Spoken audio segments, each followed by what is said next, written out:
Hi, welcome to Hope in the Light of Suicide. I'm Tammy White. I'm the founder of the Bobby White Foundation. And as you can see, I'm sitting here all by myself right now. Bonni, where are you? Hi, I'm Bonnie Snyder, your co-host. Bonnie is in Kansas right now. Actually, if Carl were here, he would fuss. I'm actually in Missouri, so I'm on the Missouri side of Kansas City. All right, cool. So we'll get into what you're doing out there in just a second.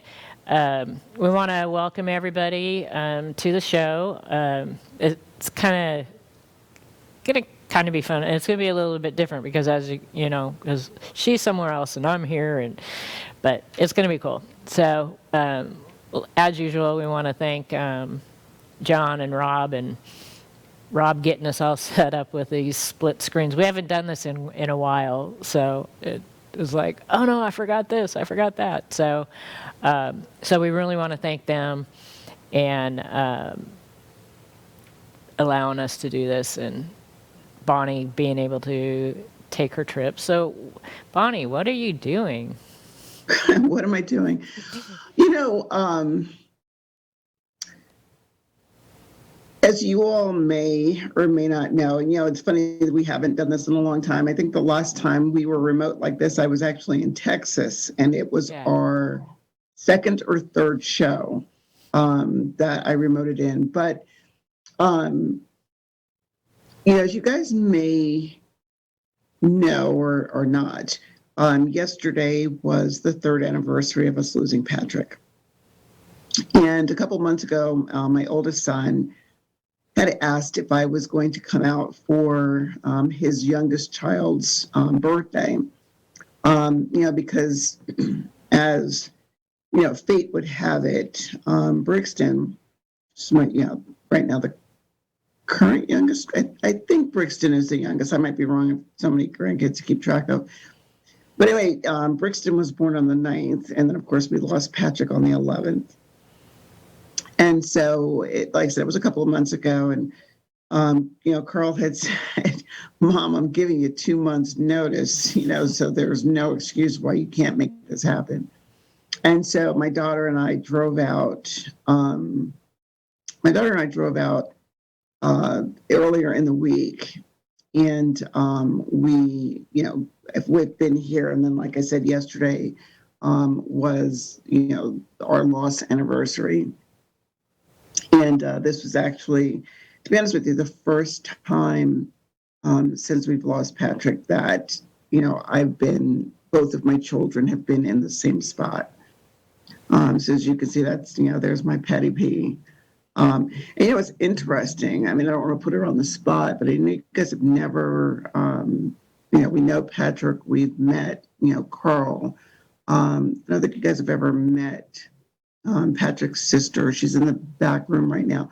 I don't want to put her too much on the spot, but I asked her if she just wants to pop in and say hi and introduce herself, and maybe share her feelings about her little brother. Yeah, I was kind of hoping that something like that would happen with any of the family out there if they want to.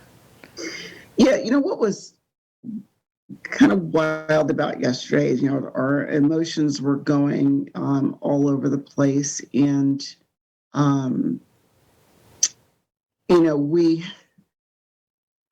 we've been working on Devin's custody for 3 years, and so it was also very sobering, I guess, for lack of a better word, but extremely coincidental that yesterday my daughter and I were out in Leavenworth, where Dev's mom lives. And we were, talking to her and kind of going back and forth about, what we needed, in terms of, Dev's custody, so we can get him registered for school, and the like. And interestingly, with yesterday being the anniversary, she also signed the papers yesterday. Really? And so, yeah, it was, I was good, quote, good, yesterday until last evening, and I just kind of, I had to have I had a moment, and my daughter, she came in and she reminded me. She goes, but just think about what we accomplished, today. And I had to think about it. You put things into context, but sometimes that context, it takes validation of that content, or for someone else to bring to put validation in the context. And so I was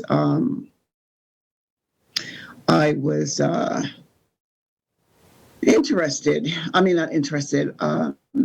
Reminded Jeannie. Hang on a minute. So we're live filming right now, and you've never my co-host and my producers want to know if you wouldn't mind like jumping on and sharing your thoughts. I talk about you all the time. Just what? Okay, you know what? I'm going to slide over for a moment. Just pull a chair right here. Guys, when we do this show, it is so totally like unscripted, and you never know what happens on Area 52. But I want to introduce you guys to, Tammy, and the audience. I want to introduce you guys to my daughter, Jean. This is Patrick's big sister. I almost want to call her Patrick's little sister, but she's not.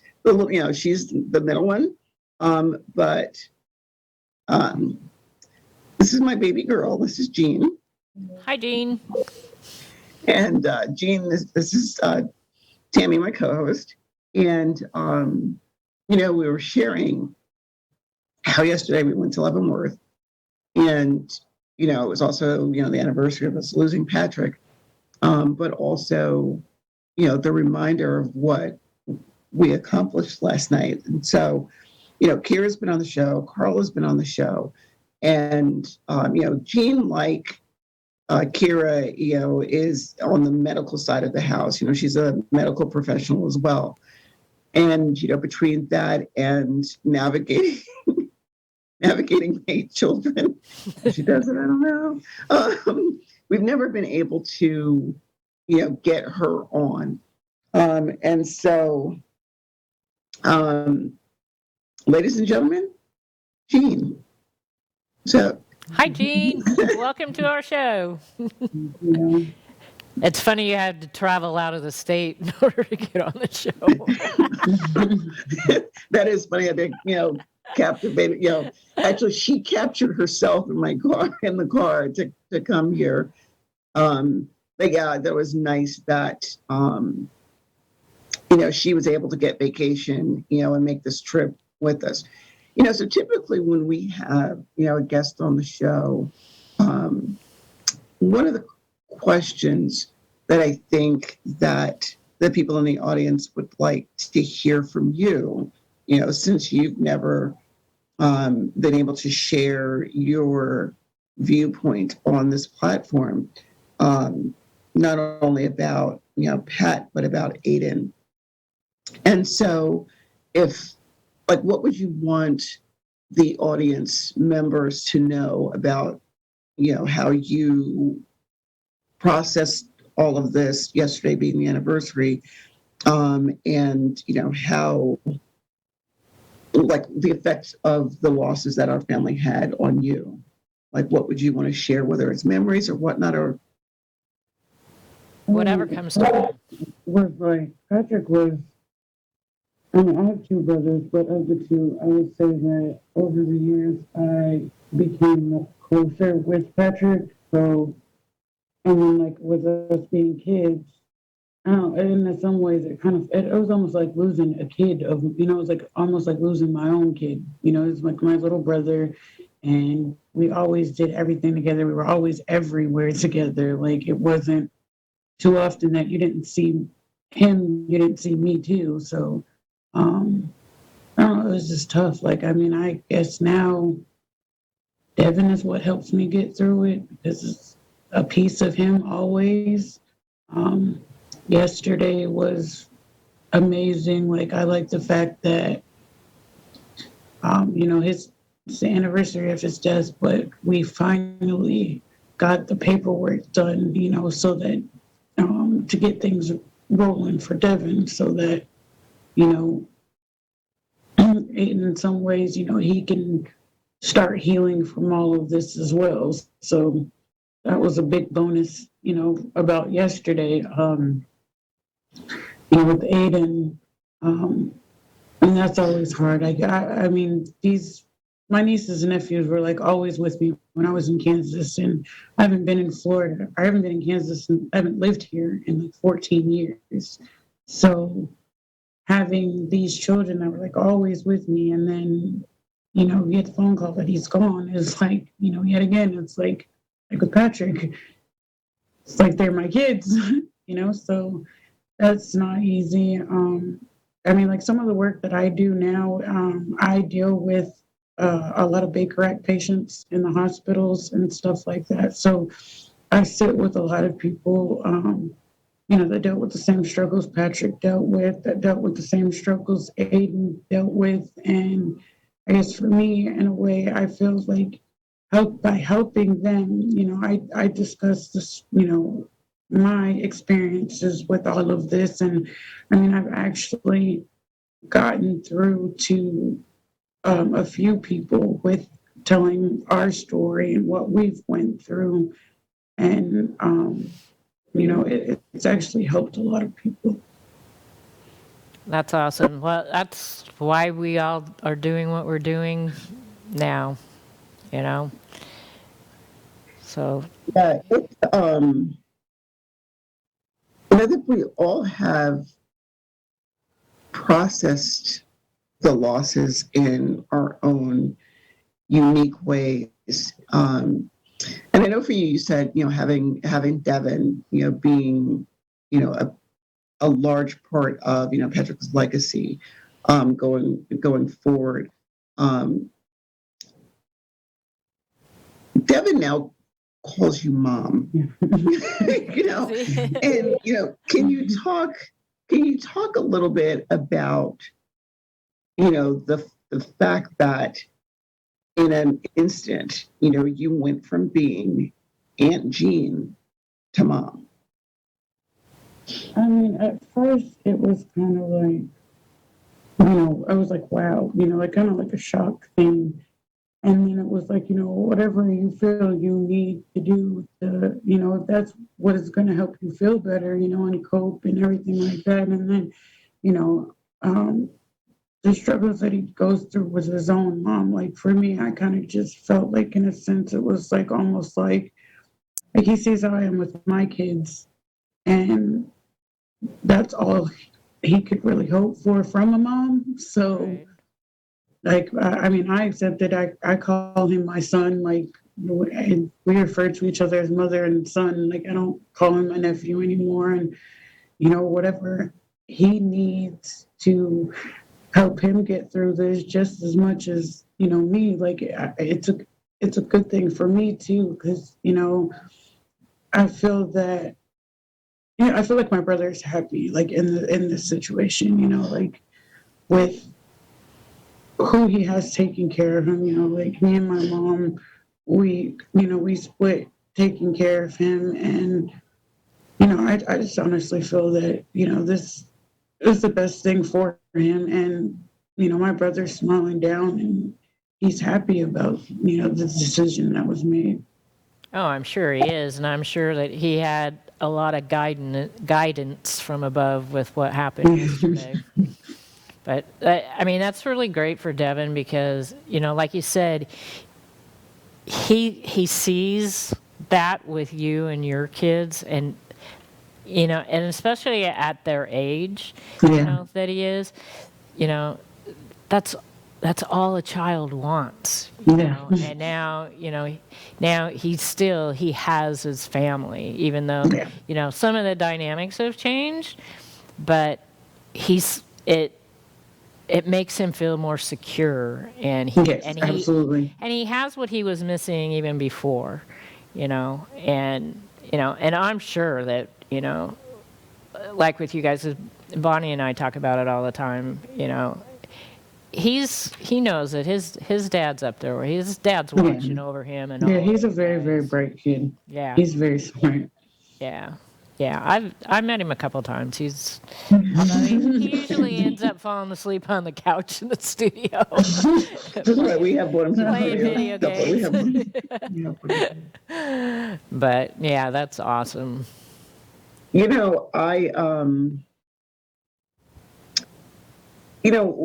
the show, we, our audience is aware, that what we're, that some of the topics that we get into are difficult and tough and whatnot. But oftentimes we like to, interject, but it's all about, talking about a difficult situation, but making it uplifting at the same time. Um, as moms, we don't always know everything that our kids get into, especially what our kids get into with, their siblings. But I know, like, one of my fondest memories of, Eugene and Pat was if I would go to, like, say, if one of them had a doctor's appointment or whatnot, or I had one with me and I didn't have the other. Because to put this kind of into context, the closeness between Gene and Patrick and the different kind of closeness between, say, Gene and her older brother, Carl, is there's 3 years between Carl and Gene, but there was only a year and a half between Gene and Pat. And it's funny that sometimes I switch the two. And I'm like, well, Gene, you were born in, 86. And she goes, Mom, I was born in 84. Patrick was born in 86. So I'm like, oh, I always do that. I always do that to you guys. But, one of my fondest memories of I would go to, like a doctor's appointment or something where I had one and not the other. And it was always important if we stopped by the store, Mom, if I was, with Pat, Mom, you have to get something for Gene too. And if I was with Gene, you have to get something for, Patrick too. I'm like, okay. So what, if you could, Gene, share what is, say, one of your most fondest memories with Pat, and what was one of your most fondest memories with Aiden? One of my most fondest memories with Patrick is I remember in elementary school, I had a best friend, and Patrick had the hugest crush on her. And so there was one day he came, like, we were at the playground, and here he comes in a full tuxedo. And some, like, dandelions or little yellow flowers that he had picked from somewhere. And he drops down on one knee and he proposes to her. And mind you, he's like 7. He's like 7. Yeah, because remember, this is done when you told him he couldn't wear his Sunday clothes outside. Yeah. We went school shopping. We had gone school shopping, and Patrick was insistent that I buy this tie. And I'm thinking he wants a tie. And I remember him wanting champagne. What's your name? Oh, I'm like, do I remember this one? I remember him wanting to go outside in his, like she said, tuxedoed out. And he was like, if I don't wear this, champagne's not going to like me. Yeah. But I'm sorry, I didn't mean to interrupt you, but it's like, that's what this. Stuff like that. I mean, like, my greatest memories of him is he was always a hope. He was so, like, he went all out, for anything. Like, there were several times in elementary school that he got married to one of my friends. So it's just stuff like that. And then we always did things together. Like, I was a tomboy growing up, so we played football together. Like, we were just really, really close. And what about your fondest memory of Eden? Aiden is a little bit tougher, I would say, in a sense, because he was like 6. No, he was about 4 or 5 when we moved here, when I moved to Florida. So, I guess this was times that he came to visit, and, like, we would go to the beach and stuff like that. And, like, the brain on this kid. I mean, like it's like talking to Aiden is like it's like talking to a college professor. Like he was for his age, he was a very intellectual. Rubik's Cube. Yeah, so it's like oh, it was.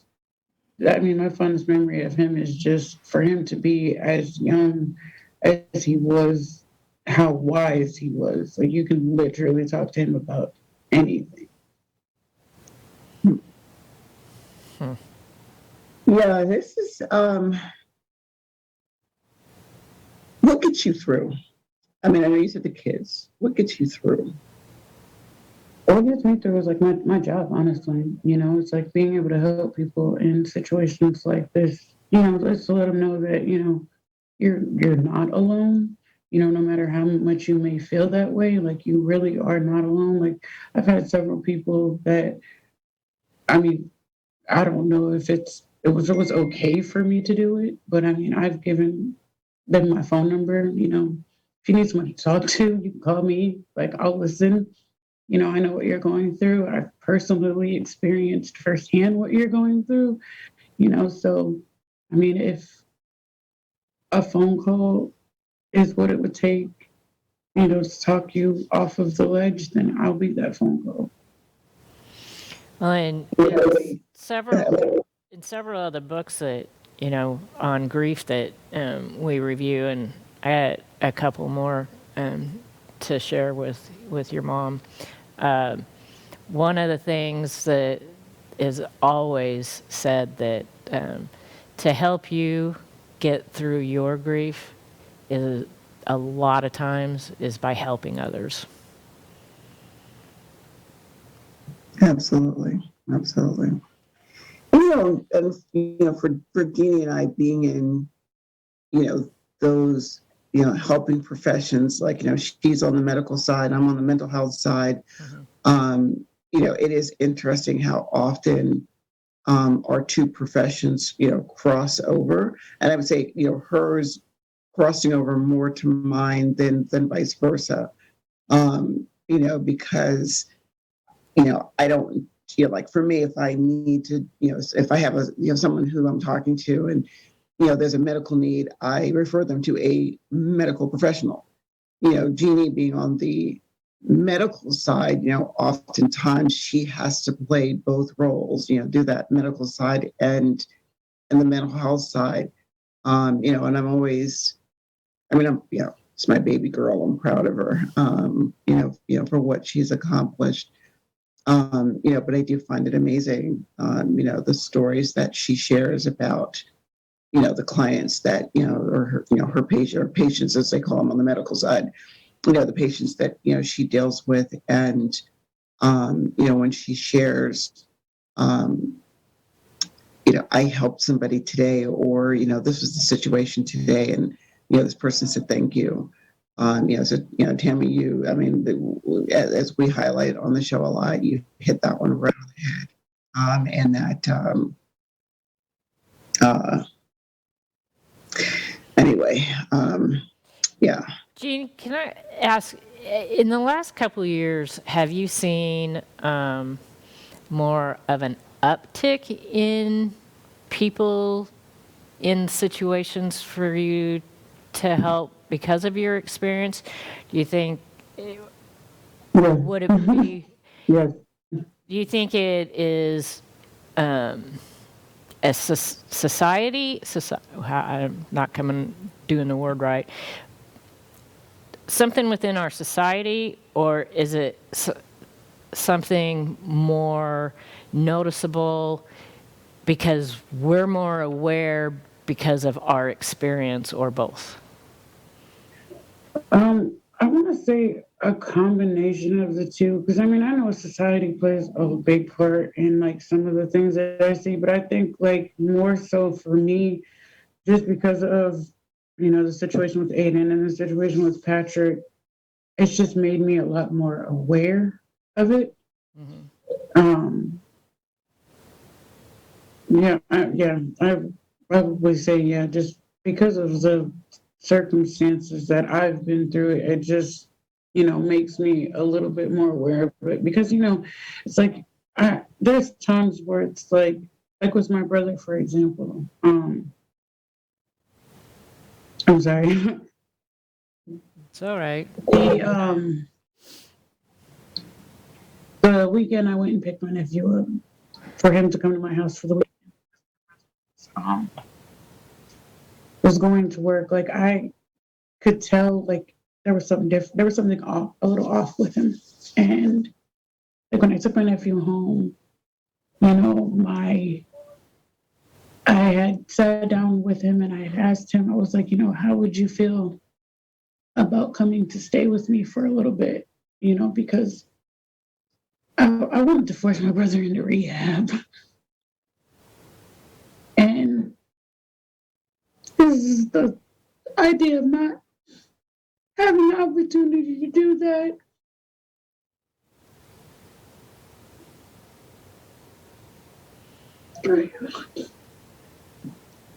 It's okay. We do this all the time. It happens on the show. Just take You your know, time. to piggyback, you know, on what, you know, she was saying, that was, you know, she and I talked several times back and forth regarding, you know, what Pat was dealing with and, you know, the situation at hand. And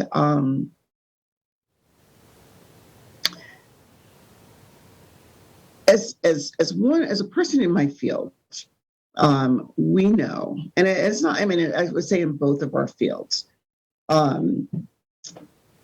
know that you can't force someone into treatment. You can't force somebody to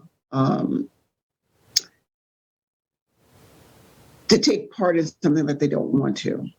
And this was, you know, it was our, you know, ours, meaning, you know, Dean and I, our hope to get Patrick the help that he needed. And, you know, again, as I've shared, you know, a billion times on the, you know, multiple times on the show, let me get you somebody to talk to. And he was like, I don't need anybody. I can talk to you.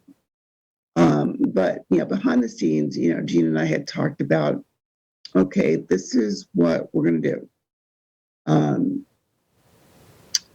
Devin will come to you, you know, for school and everything. I mean, not that he could not have stayed at home, but logistically, it made better sense. You know, from a you know, getting back and forth to school without any issues, because I don't have a consistent schedule, as you know. My schedule's all over the place.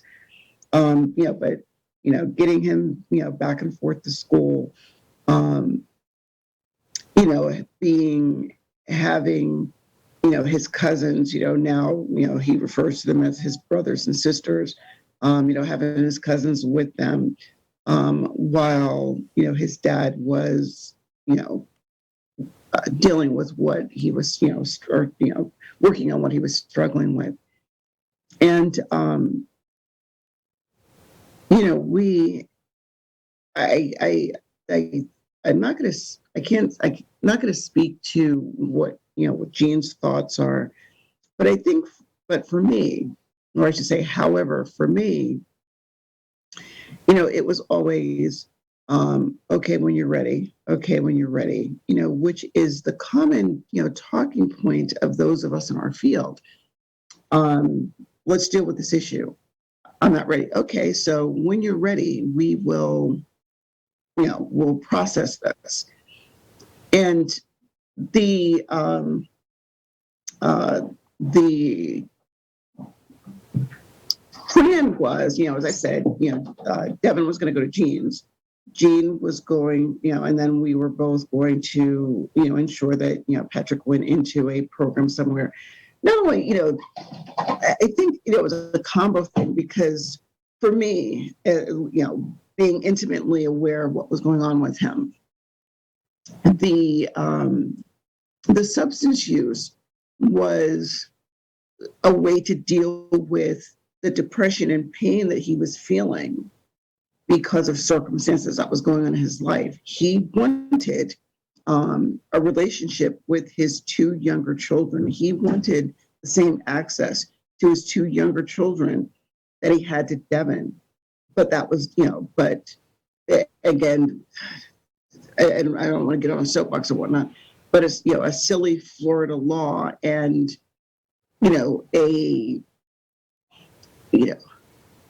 hate to call it vindictiveness, but a vindictiveness or a pettiness, because, okay, I'm sorry, the relationship didn't work. Please stop using children as pawns, and I say that to anybody in the audience that is that's watching.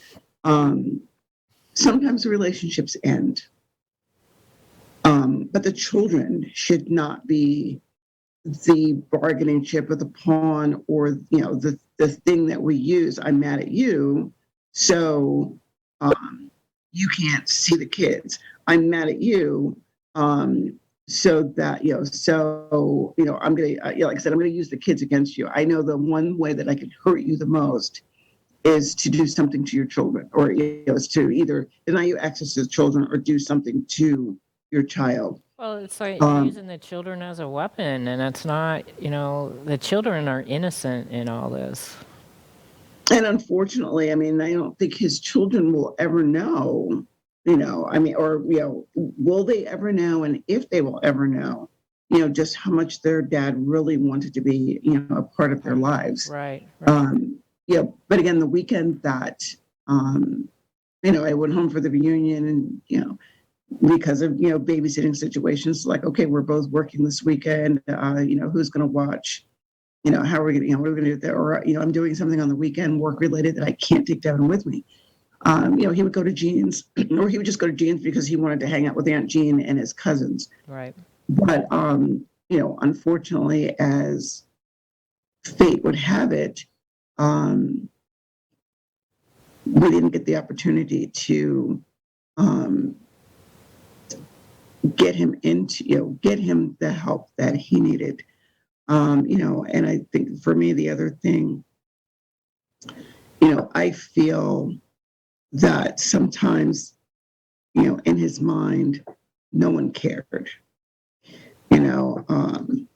Sometimes I would say something like he would get upset, about birthday parties. What do you want to do for your birthday? Nothing. But then we'd get into discussion. We didn't do anything for my birthday. You didn't want to do anything. No. I said that because I wanted to see what you were going to do. And, it's kind of like a son. You have to understand, that some of us operate in, under, very, I don't want to say rigid, but, healthy boundaries. And if you say, this is what I want, then I'm going to respect, this is what you want. If you tell me you don't want, whether it's a birthday party or a gift or something, in turn, I'm going to respect your wishes and do this. And, it's like it said, in an interview with Evan, one of the things that Patrick said that was, I want to say, most profound. Everybody's talking about me, but no one's talking to me. Right. And, and he says, and I feel alone. And I was like, you're not alone. Son, you're not alone. However, unfortunately, he did feel alone, and that the biggest culprit of that alone feeling was, he was dedicated, to his children. And unfortunately, because of pettiness, he was not able to see his two younger children.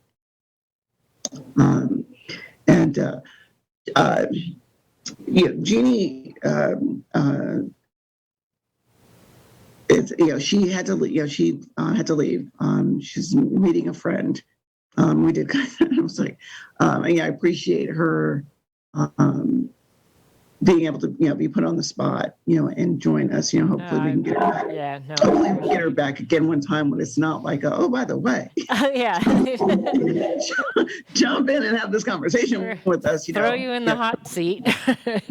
Yeah, I mean, but she handles, she's in the medical profession. She handles, she's got 8 kids. She's used to being in the hot Yeah. seat. Oh, really? Really? Were you able to see the other 2 grandkids? I haven't seen the other 2 grandkids since before we lost Patrick. I haven't. Wow.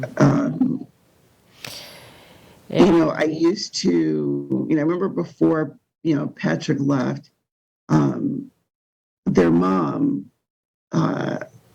we had the mom and I had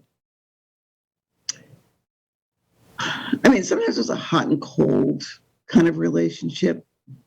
But I know, toward the end, our relationship seemed to be okay. Because she would, often state, hey, Nye, which is, the oldest boy,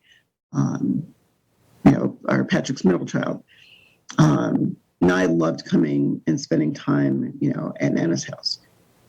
And, there were times that, she would, say, hey, she lives out of state now, she's not, no longer in Florida. But, she would state, hey, we're going to be in town. Nye wants to, come and see you, or, do you want to spend some time with him? And I was like, absolutely, of course.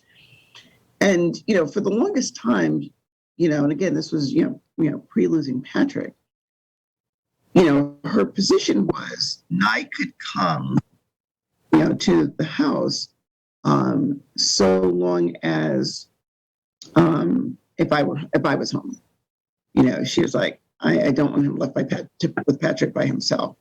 And I thought that was really weird, why would you, Patrick's never done anything to put the kids in harm's way, or, and Naya adored his dad, but, her wish was, he can come only if you are going to be home. Right. And it was fine. His daughter, I only saw her, a couple of times, since she was born. And I don't want to air, dirty laundry, on this platform. But I'm sure, I think she's 5 now. I think she would be 5 now. That she has no clue who her dad was, nor is she aware that she has, a paternal grandmother, a paternal nana. So I'm guessing she has no concept that this other family exists. With Nye, I wonder if he remembers us. Right. Because he'd come over for the weekend, for example, and he was, so cute. His mom would text me hey, I'm on my way to get him. And I would look at him, it's like, okay, we got to get packed up. Mom's coming. And he'd, Nana, I can't go home. I can't go home. I'm like, what do you mean you can't go home? I want to stay with you. Yeah, I want to stay here. And I'm like, but mommy's coming. No, I can't go home. And, and I took it, and, I was like, I was so touched that this, kid just loved spending time, with us. And so the ritual between his mom and I became, because we had to tell him, you're going to come back. Right. But his thing was like, no, I can't go home. So, we had this thing where, like I said, we would, she would call me and she was like, hey, I'm coming to get him at this time. It would usually, we'd do like an hour to where, this hour of prepping him, right? Mom's coming. You're going to go with mom, you're going to go home. Nana, you'll come and see, you'll come and see Nana and, dad and your brother, a couple of weeks or whenever the next planned trip in was. And I was like, okay. And he'd be like, okay. And, so like we'd started an hour and then like a half an hour in, and then 15 minutes, and then 10 minutes, and then right, as his mom was, around the corner, okay, so mom's here, and it was so cute, that, he had that, connection. We miss that, we do, sure. we miss that. I'm sure.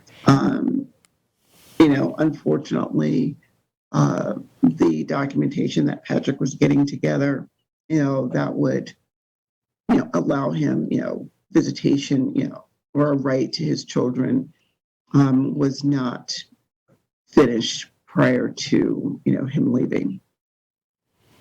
Not that I think it would have made a difference, for us, because, as we all know, unfortunately, grandparents don't have rights. Right. And which I think, sucks. But it is what it is.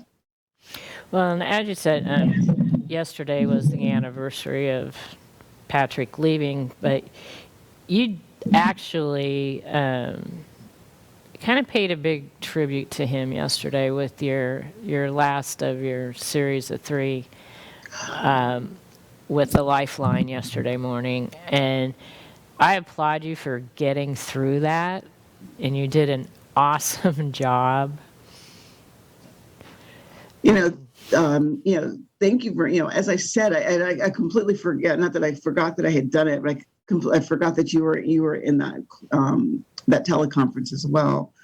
But as a reminder to, to the audience, there is a teleconference that happens every Thursday. And it's called the Lifeline, the LIFE portion of it, meaning is linking in education, faith in education.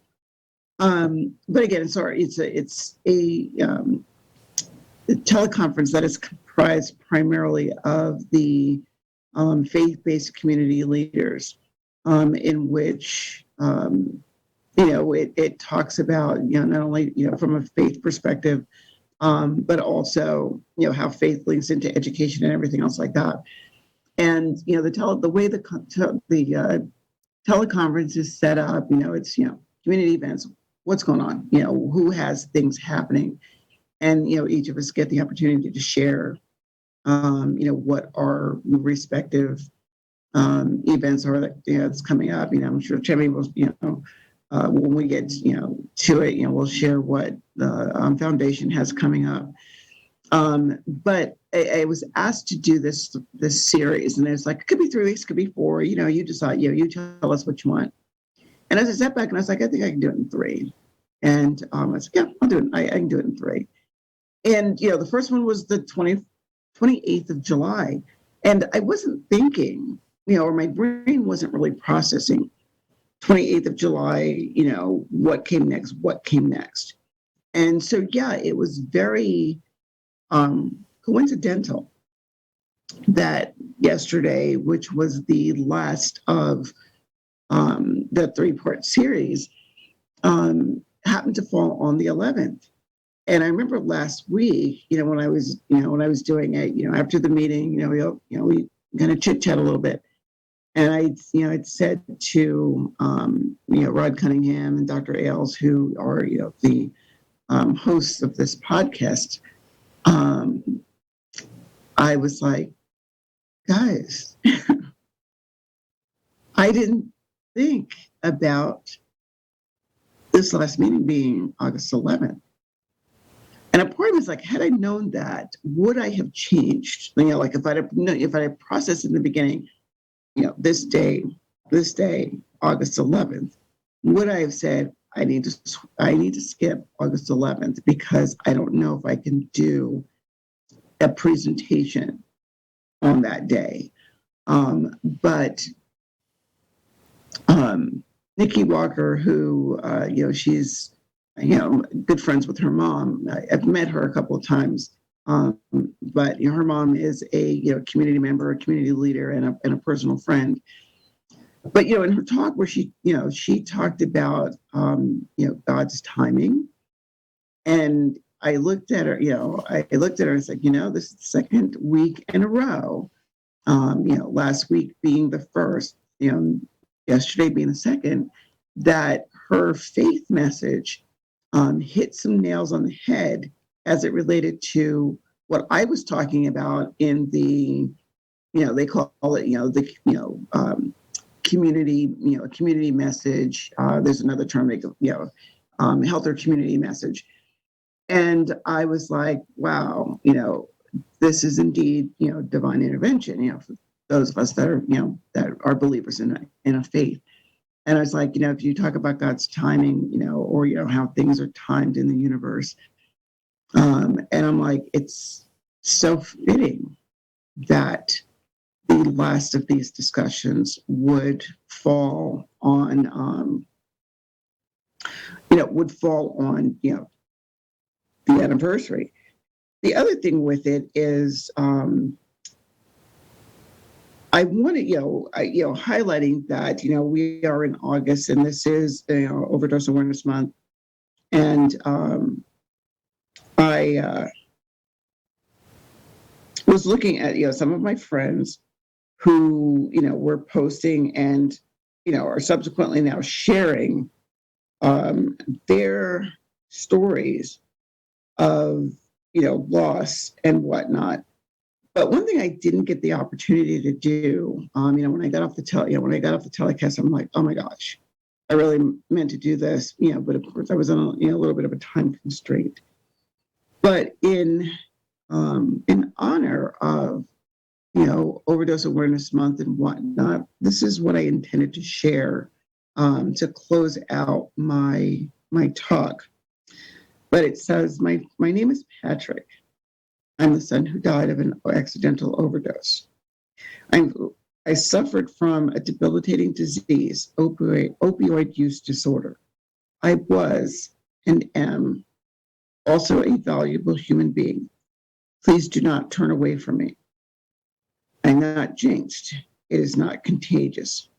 My presence and influence are no danger to you or yours. Please do not judge me.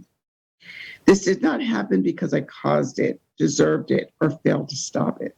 I got pulled into something beyond my control, and I couldn't pull out. I do not know why, and neither do you. Please do not tell me I should have tried harder. You have no idea of my struggle. You have no idea of my desire. You have no idea how I fought my own body, my own mind, my own brain, my own demons, to walk away and be free of drugs. A fallen warrior is still a warrior. Please do not judge my family. My family was there for me throughout my struggle and remain loyal to me now. They did not raise me wrong or fail to save me. My inability to obtain long-term recovery was not a lack of love for them or from them. They did what they could, often after everyone else had given up on me. I would not have stayed alive as long as I did without them. Please do not pity me. I struggled and watched my family struggle alongside me. I did not go down without a fierce struggle, and I did not go down alone. My legacy is in the safe hands of those who fought for me with loyalty and a fierceness that the so-called normal kids will never know. Please do not pity my family. My family does not need pity. They deserve respect and support, and many will not offer that to them because of my addiction.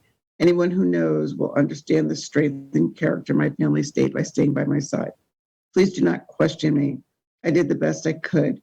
I did not know if the things would be different if I had done certain things differently or had different friends, and neither do you. If you have not lived it, you could never understand the intensity of my efforts. Losing the battle with addiction is not a reflection of my desire to win or the strength I use to fight it. Addiction is a mightier enemy than you will even know. Please do not blame me. If you have lived through this, you are not qualified to tell me why I suffered with substance use disorder, why I continued to return to drugs, or why I could not quit. Your opinion would be based on nothing but your own ideas. I lived this struggle, and I could not answer those questions any more than a cancer patient can tell you why they developed cancer, and it could not be cured. Addiction is a chronic relapsing brain disease. Please do not tell me you understand. There are a few people in my life who cannot say they understand my struggle, the struggle of my loved ones. Be grateful you cannot. The only thing you can understand, there is only one thing that you can understand, and you do not want to go there. Please do not think that you are more loving loved or stronger than I was. I loved my mother. She loved me. I loved my sister. She loved me. I loved my brother and he loved me. I loved my nieces and nephews and they loved me. They were my life. This is not a problem which can be solved by love. Love and addiction are not connected. You have to live this our struggle to even understand the love and the effort of those involved in all sides. Please do not congratulate yourself or your family as being better than me. If you or your family have avoided the demon of addiction, you are fortunate. Addiction can happen to anyone, anywhere, at any time. It is found in broken homes and happy ones. It is found in the ghetto and in the palaces. It victimizes the smart, the ignorant, the strong and the weak, the brave and the timid. It affects male and female, young and old, Black, white, Latino, Asian. Addiction, like cancer, chooses its victim blindly and from all walks of life. I am the son who died of an accidental overdose. I am loved and invaluable human being. My life matters. My life matters. My name is Patrick Phillips. The sunrise was June 16th, 1986, and the sun set on August 11th, 2019. And that piece was edited, of course, to make it personal to Patrick. The original author is unknown. Wow. Well, I think we'll leave that part at that part. I have a surprise for you, though. We have our fundraiser coming up, Art for Hope. And I received an email the other day, and the Pasco County Sheriff's Department Behavioral Health Unit will be at our event. Oh, nice. Yep. So Be Hit, or as we call it, Be Hit is going to be in the house. Yep. So I'm excited about that. We'll talk more about Art for Hope and fundraising and as we go on. We got a lot. I mean, every week there's going to be something new. And I did want to mention something. We didn't have a show last week. I don't know if John replayed a show. And that was all on me because I lost my cat. And it wasn't just my cat. It was a cat that Bobby and I had raised since he was 2 weeks old. And it was just devastating to me. But somebody in the community, Peter Crampton from Be Seen Pro, and these are examples of ways that you can help support our show and our foundation. Peter had heard about it. He had seen me earlier in the day and knew I was sad, but didn't know why. And a friend, mutual friend, told him. And he actually made a donation to the foundation in honor of Jack. Oh. I know. I was just like, oh, man. That was just so cool. And I love Peter. Peter is an amazing, guys, if you don't know Peter, he is an amazing individual. Oh, he really is. And he's very supportive of the nonprofits in our community that he's involved with. He's done fundraising for the foundation with his menus. He really gives back to the community a lot. And I wanted to give a shout out to him for that because I just thought it was the sweetest thing. And coming to find out, he said he had a cat named Jack for almost 25 years. Oh, wow. That he just lost a few years ago. And the cat moved with him he got him in Vegas, lived in the Midwest, and he said kind of like the old people moved to Florida. Jack moved to Florida with him. And like I said, he had him for 25 years. So I just thought that was a really sweet gesture to do because people that know me know that my cats are really important. And this one here ended up being Bobby's cat. And he was devastated, when Bobby passed away. When I brought Bobby's ashes home, Jack actually slept next to them for the longest time. It just, wow. People that think, animals are very intuitive. And he and I were kind of on this healing journey together. And now he's with his dad. So Jack was a sweetie. I mean, I've met Jack a couple of times. He was a sweetheart. Yeah, he was a good cat. Yeah, we'll miss him. So, anyways, well, can't wait to have you back here next I'll be week. back. Yeah, I'll be back next week. Yes, I'm leaving. The plans are to head back home tomorrow. Like I said, I drove out. As I said, my oldest sister is babysitting children, and although she does not, go back home until the middle of next week. My plan is to get back home and spend some time with her, and thank her for coming out and keeping kids. Yeah, like I said, we have a babysitter with the kids. And, Yeah, yeah. I'm sure she'll. Gotta thank the glad when you're babysitter. back. Gotta All thank right, the babysitter. we want to make sure that you guys have the Lifeline numbers available. Please have these in your phones. You just never know when you're going to be there when somebody needs you. And I came across, I was going to use one quote, and I came across this one. I thought it was pretty fitting for everything right now. To get through the hardest journey, we need to only take one step at a time, but we must keep on stepping. That is so fitting. I thought I was looking for something else, and I saw that, and I was like, oh no, this is it. So That is so fitting. So that is for you, for me, for all of you out there. And, just remember, there's always hope. Right, Bonni?